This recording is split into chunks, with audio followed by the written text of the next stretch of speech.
بسم الله الرحمن الرحيم la dagaalanka Aaranjaan ee Puntland kooxda madaxweyne xasan sheekh ka soo abaabulay xamar si ay Puntland u dumiyaan oo hadda caasimadii Puntland u soo arooray oo isku dayaya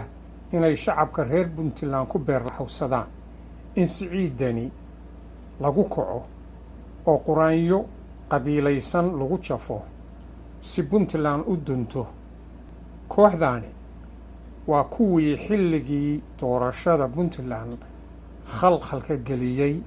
caasimadda colaadna ku barakiciyay shacab badan oo garowa ku sugnaa muddo ayay Puntland dabadmeer ka ahaayeen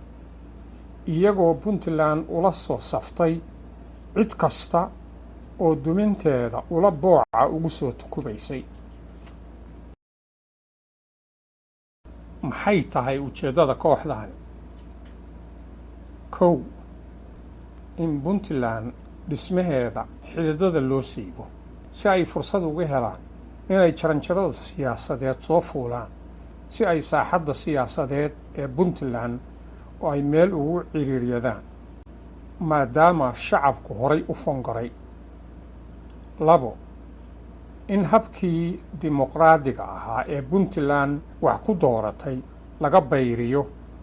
oo aan lagu soo celin nidaamkii fashalka ahaa oo ay oday dhaqameedyadu soo xuli jireen saddex inay ku gafanoobaan dhaqaalaha Puntland oo siriq ku rooriyaan horumar kasta oo Puntland samayn lahayd maxay noqon kartaa natiijada doonistoodu kow in tarihii ay saddexda Maxamuud Saleebaan isku badbedeli jireen xukunka lagu soo celiyo taasoo Puntland u horseedaysa in qabaa'ilku kala aamin baxaan oo kala qaraab tagaan labo in midnimada Puntland dunto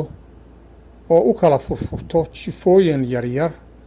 oo iyagu dhexdooda isku mashquula saddex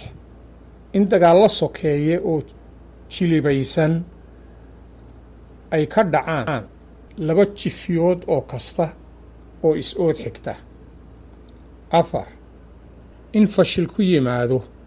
dagaalka ay Puntland kula jirto argagixisada maxaa indheergaradka Puntland la gudboon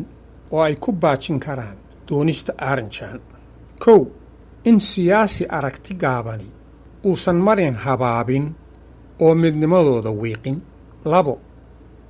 in ay hangool ganadheer isaga qabtaan siyaasiyiinta soo ceel yeeshay saddex inuusan siyaasina ku beerlaxowsan dhibaatada dhaqaale xumo oo Puntland iyo Soomaaliya oo dhan ka jirta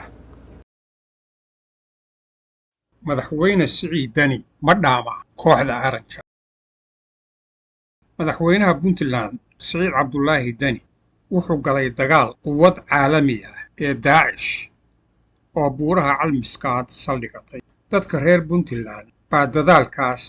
u midoobay mucaarad ku sheega siiba kuwooda Muqdisho u ifsaaqa doontay ayaa gacan ay ka geystaan ha joogtee inkiray in reer Puntland dagaalkaas kula jirto argagixiso caalami ah isla kuwii ayaa xasan sheekh u soo adeegsaday inay Puntland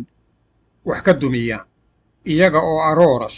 sidii doon oon ku raagay ayay dareenka qabiil isku dayeen inay shacabka ku kiciyaan madaxweyne Siciid Dani ma dhaama kooxda Aaranjaan lama inkiri karo inuu madaxweyne Dani uu rar xun yahay oo uu maamul xumo leeyahay ha yeeshee waxay Soomaalidu ku mahmaahi jireen idaa shufta xabashi French xaaji marka qolyahaas loo soo hirgeliyay inay Puntland wax ka dumiyaan oo hadda soo arooray la barbar dhigo Dani wuxuu noqonayaa xaaji muxuu madaxweyne Dani soo kordhiyay oo ayaan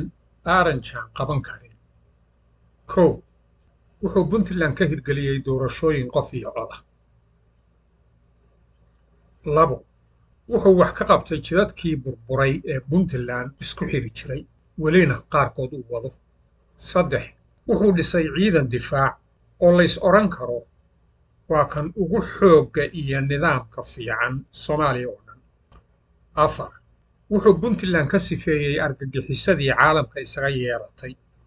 shan wuxuu doorkii ugu weynaa ka qaatay xoraynta gobollada waqooyi bari. digniin ku socota Aaranjaan iyo shacabka reer Puntland. qolyaha aroorka ah waxay halhays ka dhigteen in baarlamaanka ay soo xulaan odayaashu halkii shacabku nidaam qof iyo coda ku soo dooran lahaa. dhiigmiiradka aad mihindisaysaan Puntland kama dhici doonto ee ha ku lugoynina. shacabka reer Puntlandna waxaan ugu baaqayaa in siyaasi aan u furi doonin uusan u rarin dhammaad.